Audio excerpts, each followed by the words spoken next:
nga Shqipëria, po të vinë në Britani të Madhe, do ta kenë vaj, gjithçka do të eci, dhe nuk u ka ecur. Dhe kjo ka të bëj pak me atë opinionin që ekziston në Shqipëri për të futur një jetë lehtë kështu, plus krimi organizuar, mos harrojmë që është krimi organizuar që sjell ta. U paguan rrugën.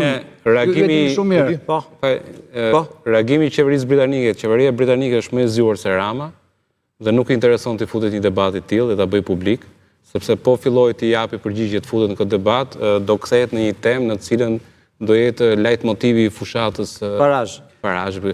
E para punës edhe e dyta punës, mendoj që Rama është futur gabimisht duke pasur fitore në rastin e kur foli Suela Braverman para 2-3 vitesh, në të cilën edhe ajo u shpreh në mënyrë. Fitoi, pra unë e përmenda.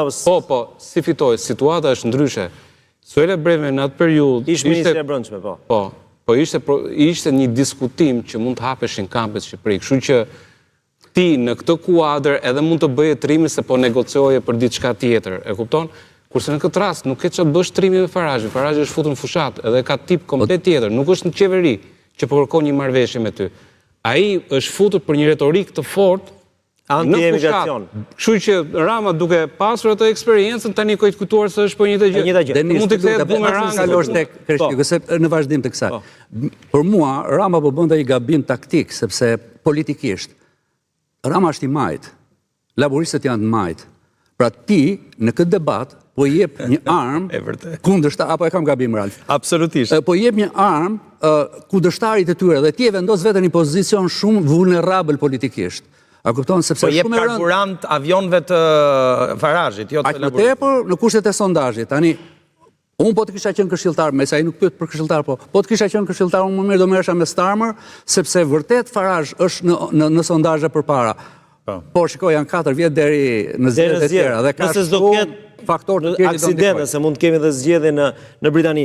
Kreshnik, këtë pjesën e diskutimit, a duhet ta pranonte Rama, le themi, kërkesën e Britanisë në këmbim të një gjëje që do ishte në favor të komunitetit tonë prej 300.000 vetësh në Britaninë e Madhe. Mund të ishte kjo një armë diplomatike? Së pari, ligjërisht, Gjykata Kushtetuese e Republikës Shqipërisë ka hapur praktikën gjyqësore që kampet e emigrantëve të një shteti të tretë në Shqipëri konsiderohen ligjore, duke i konsideruar që nuk ka problem kushtetues në Shqipëri. Dhe Rama nuk ka asnjë të drejtë sot t'i vendosi pengesë asnjë partneri që e kërkon, por ka detyrimin që të hapi një debat publik parlamentar, ta konsultoj dhe Shqipëria të vendos prioritetet se ku janë interesat kombëtare të diplomacisë shqiptare për të hapur kampe, le të them, por interes të publikut. A e dini pse Donald Trump brenda 10 ditësh ka përmend 3 herë Kosovën? Sepse qeveria e Kosovës ishte e para pranoi kampin e emigrantëve të deportuar nga Shtetet e Bashkuara të Amerikës.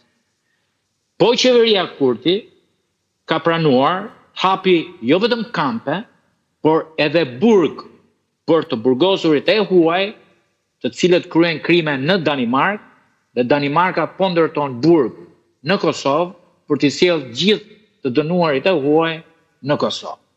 Por ndryshe nga Shqipëria, askush nuk e quan tradhti kombëtare, tradhtit interesave kombëtare të Kosovës, kur një veprim e kryen Albin Kurti. Pra, do doja që qeveria e Shqipërisë të çlirohet nga ky kompleksi sepse ka një gjë. Çështja është e para sa transparentje dhe e dyta në këmbim të çfarë interesash e bën këtë gjë. Dhe nuk mund t'i vendosësh ekskluzivitetin Italisë për kampet e emigrantëve dhe t'i thuash jo Shteteve të Bashkuara të Amerikës dhe Britanisë. Se këtu nuk ka fare së kutrit, se nuk i vjen asnjë keqe Shqipërisë nga 52 emigrantë, siç po çon në Kosovë, që të vinë edhe në Shqipëri.